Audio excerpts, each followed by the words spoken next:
नमस्कार, इन खबर में आपका स्वागत है। इस कड़ाके की सर्दी में अचानक उत्तर प्रदेश और बिहार का सियासी पारा चढ़ गया। एक सियासी डेवलपमेंट बिहार में हुआ और दूसरा उत्तर प्रदेश में। दरअसल बिहार में आज अचानक लालू प्रसाद यादव और तेजस्वी यादव पहुंच गए सीएम नीतीश कुमार से मिलने उनके निवास पर। अभी दही चूड़ा की जो पार्टी हुई थी मकर संक्रांति पर, उसमें नीतीश कुमार लालू यादव के घर गए थे, लेकिन वहां पे 10 मिनट ही रुके थे और उनकी बॉडी लैंग्वेज बता रही थी कि वो खुश नहीं है। और आज आ गए लालू यादव मिलने के लिए। बाहर निकले तो तेजस्वी यादव ने कुछ इस अंदाज में बयां किया कि मानो कोई खास बात नहीं है, भाई सरकार में है, हम डिप्टी चीफ मिनिस्टर हैं, वो चीफ मिनिस्टर हैं, इसलिए सरकारी कामकाज से मिलते जुलते रहते हैं, सीट शेयरिंग पे भी बात हो जाती है, ऐसी कोई बात है ही नहीं। जरा सुनिए तेजस्वी यादव को। हम आपसे पूछना चाहते हैं महोदय, आपके चैनल से पूछना चाहते हैं कि बीजेपी कितना सीट पे बिहार में चुनाव लड़ रही है? एनडीए में क्या सीट शेयरिंग तय हो चुका है? आप बताइए ना भाई। तो आपकी चिंता यहाँ क्यों होती है, वहाँ क्यों नहीं होती है भाई? तो आप वो हमारे बीच की बात है ना, हम लोग सब लोग सम्मानजनक सीटों पर लड़ेंगे। जदयू लड़ेगी जहां, वहां आरजेडी भी लड़ रही है, मतलब समझ रहे हैं। हम जदयू के साथ है, जदयू हमारे साथ है मजबूती के साथ। ये महागठबंधन चुनाव लड़ेगा, कोई पार्टी चुनाव नहीं लड़ेगी। और नीतीश जी के नेतृत्व में हम लोग जो है काम कर रहे हैं। जब सब कुछ सामान्य है तो फिर बातें क्यों हो रही है? और बीजेपी ने क्यों बुला ली अचानक विधायकों की बैठक? हमने क्यों कह दिया अपने विधायकों को कि 25 तक आपको पटना में ही रहना है? अभी 2 दिन पहले यहाँ पे दिल्ली में मिले थे हम चिराग पासवान और उपेंद्र कुशवाहा, यानी कि हमसे जीतन राम मांझी। तो इन मेल मुलाकातों को तो आप ऐसे समझ सकते हैं कि मानो चुनाव के लिए तैयारी चल रही है कि कैसे जो है सीट शेयरिंग को लेकर के बात हो, अधिक से अधिक सीटें ली जाए, चुनाव लड़ा जाए, वगैरह वगैरह।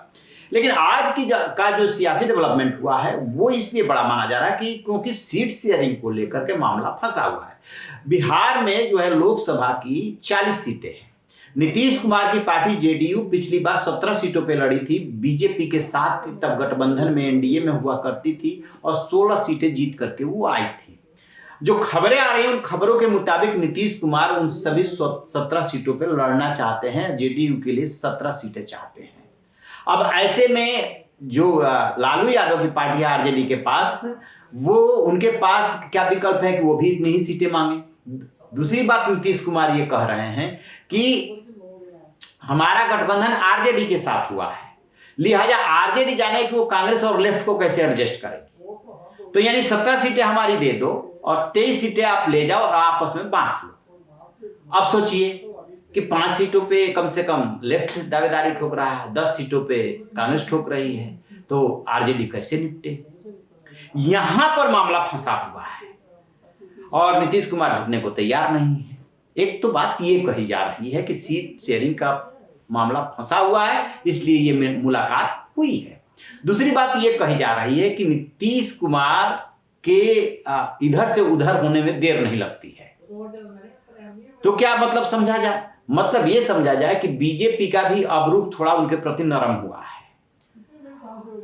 गृह मंत्री अमित शाह का एक कोई इंटरव्यू हुआ था, उसमें उन्होंने कहा कि कोई प्रस्ताव आए तो देखेंगे। राजनेता तो ऐसे बोल ही देते हैं।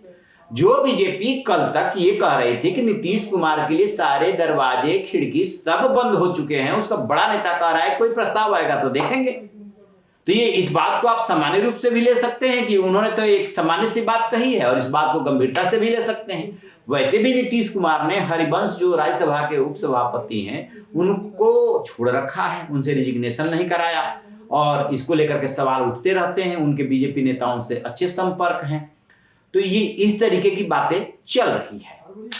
अब देखना यह है कि जो मुलाकात हुई है, इस मुलाकात के बाद नीतीश कुमार की बॉडी लैंग्वेज बदलती है या वैसी ही रहती है।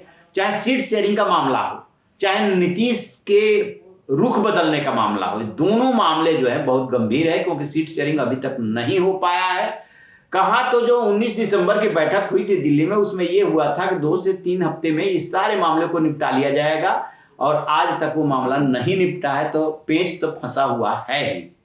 और उधर जो है, हम यदि ये कहे हमारे विधायक रुकिए, बीजेपी तत्काल विधायकों की बैठक करे, तो इसका मतलब समझिए। आपकी क्या राय है कि आखिरकार ये मुलाकात क्यों हुई है, कहाँ पेच फंसा हुआ है? कमेंट बॉक्स में जाकर के कमेंट जरूर कीजिएगा। रहिए बेखबर, देखते रहिए इन खबर। Thank you.